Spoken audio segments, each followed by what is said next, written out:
Hello and welcome. My name's Tanaya and I'm absolutely delighted to be here. I was reading a small newspaper the other day and there was this article entitled UN Calls for Happiness-Based Economy. I thought it was a joke. Truly, I thought it was a joke. But I read on and it was for real. 600 UN delegates got together and they decided that well-being should be the basis of their economic development strategies. Well, they weren't saying part of it. They were saying that well-being should be the central part of their economic strategies, meaning that the measure of success was the well-being in the nations that they were working in. Wow. I was really delighted to read that because you know what? I have really just but one dream. And that dream is for well-being and happiness for everyone on this planet. And I know it's possible. I absolutely know it's possible. I love watching children because they love life. They're spontaneous. Life is magical for them. And I can't quite remember back that far when I would feel that, but I know I did. Mostly what I remember is that feeling being squashed. Settle down and eat your dinner. That's enough. Sit down. Daddy, look at the butterfly.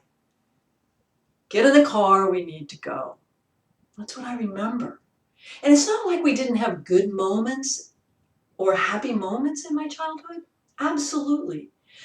But it didn't matter how much I tried to help my parents feel happiness and joy that I felt. They couldn't.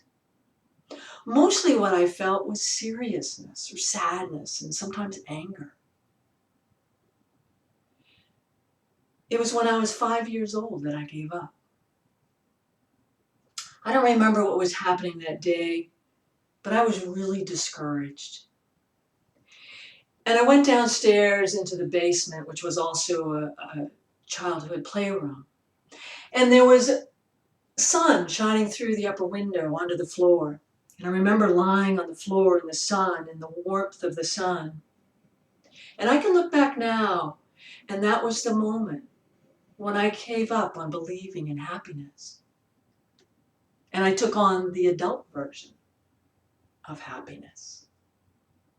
And the adult version was be a good girl and do well in school. And I did those things. And I did them well. And then it went on to finding a good job and make good money. Find a good relationship. And I did those things. But there was always something missing. I knew there was more. And I felt it in my heart. I could feel this joy and this love that just wanted to be expressed. And I saw it in other people. This joy, this love that wanted to be expressed.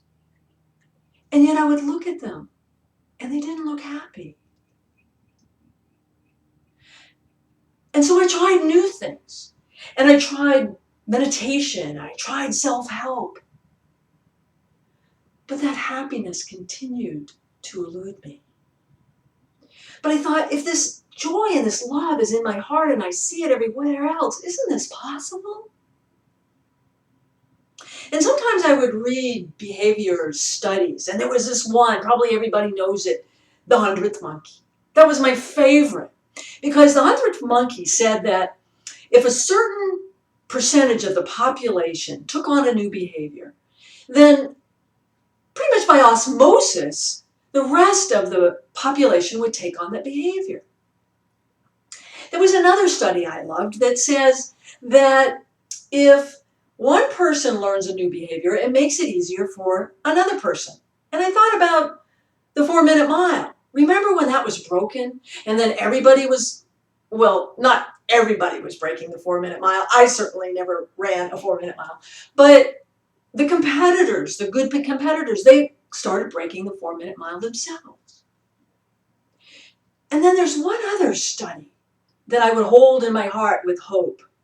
And that study was in a war-torn area where there was a group of meditators that meditated on peace. And they didn't just think about it, but they embodied peace. They felt it in their body. And in the time period that they would do that, whether it was an hour or 2 hours, the study showed that the violence in that war-torn area was reduced during the time that they were meditating. So I think about those things, and I think about the possibility. What's interesting is that as much as happiness has evaded me for, well, you can see how color of my hair, in the last year, something's changed. And that joy and that love in my heart seems to be growing. And I know it's authentic because it doesn't seem to be dependent on what's happening outside. I've been doing this fun little game with myself, and I thought you might join me. It's very simple, and just try it for a week or so. So the game is, ask yourself, whatever you think about it, I think about it, twice, 3 times a day maybe, what can I do right now to feel better?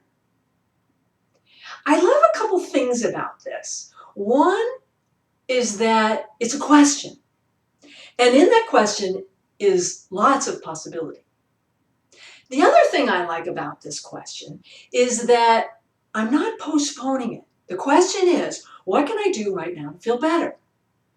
And so it's not like my vacation out there 3 weeks from now or the weekend coming up or anything else. It's right now. So it's something simple. And sometimes it's, I think I'll go to the refrigerator for a bite of ice cream. And sometimes it's, oh my gosh, these shoes are hurting me. I think I'll take them off. And in asking the question and doing the action, I also notice that I feel better. I'm noticing it in my body. There's one other interesting thing that's happened as I've been doing this little game. The other day, I was in the kitchen, and I asked myself the question, what can I do right now to feel better? And the answer was, do the dishes. Do the dishes. But what was interesting is that normally doing the dishes feels like a chore.